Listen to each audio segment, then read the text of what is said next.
Surat આરટીઓએ transport tax ચૂકવતા ન હોય તેવા 2 બસ માલિકો સામે કડક કાર્યવાહી કરી છે.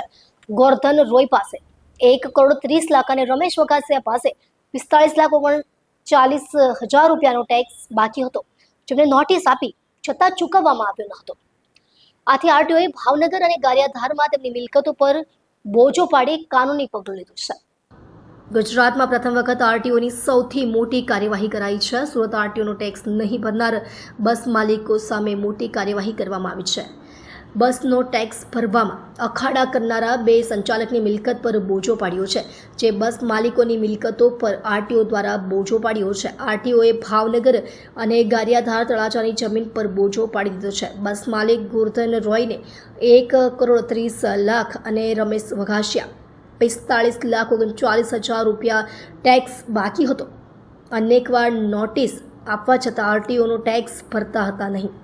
આખરે આરટીઓએ માલિકીની જમીન પર બોજો પાડી કડક કાર્યવાહી કરી હતી. માન્ય કમિશનર સાહેબની સૂચનાથી આરટીઓ સુરત અને એના ઇન્સ્પેક્ટરશ્રીની તમામ ટીમ દ્વારા જે કોઈ વાહનોના માલિકો છે, ખાનગી વાહન માલિકો અને ટેક્સ જેમના બાકી છે એવી કોમર્શિયલ વ્હીકલમાં પ્રવૃત્તિ કરી રહ્યા છે, એ તમામની સામે ટેક્સ ડિફોલ્ટરની કાર્યવાહી કરવાની હાલમાં ચાલુ છે. જે લોકોનો ટેક્સ ભરવાનો બાકી છે એ લોકોને અમારી વિવિધ ઇન્સ્પેક્ટરોની લગભગ 13 જેટલી ટીમો અત્યારે કાર્યરત છે અને એ ટીમો દ્વારા ટેક્સ ભરવાનો બાકી હોય તેને ડિટેન કરવાની કાર્યવાહી હાલમાં ચાલુમાં છે.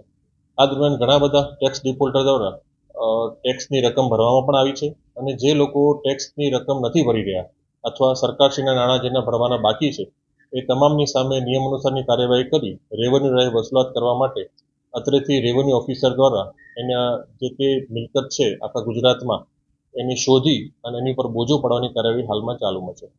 એ દરમિયાનમાં વિવિધ 2 એવા ઈસમો સામે એના જે કોઈ સરકારી નાણાં છે વસૂલાત માટેની મુદ્દલ અને જો સમયસર એ ભરવામાં નહીં આવે તેમના વ્યાજ સહિતની વસૂલાત કરવા માટેની કાર્યવાહી અત્રેથી ચાલુ છે અને એ બાબતમાં એમની જે કોઈ પ્રોપર્ટી છે એનામાં શોધખોળ કરી અને પ્રોપર્ટીમાં બોજો દાખલ કરવામાં આવેલ છે. ઉપરાંત આ બસો અહીંયા વિવિધ સમયાનુસાર નોટિસો આપી એની વસૂલાતની કાર્યવાહી ચાલુમાં છે, પરંતુ સમયસર ન ભરે 3 મહિનાથી વધુનો સમય થઈ જાય તો એની સામે અત્રેની ટીમ દ્વારા ઘનિષ્ઠ રીતે કાર્યવાહી કરી અને રેવન્યુ રાય વસૂલાતની કામગીરી હાલમાં ચાલુમાં છે.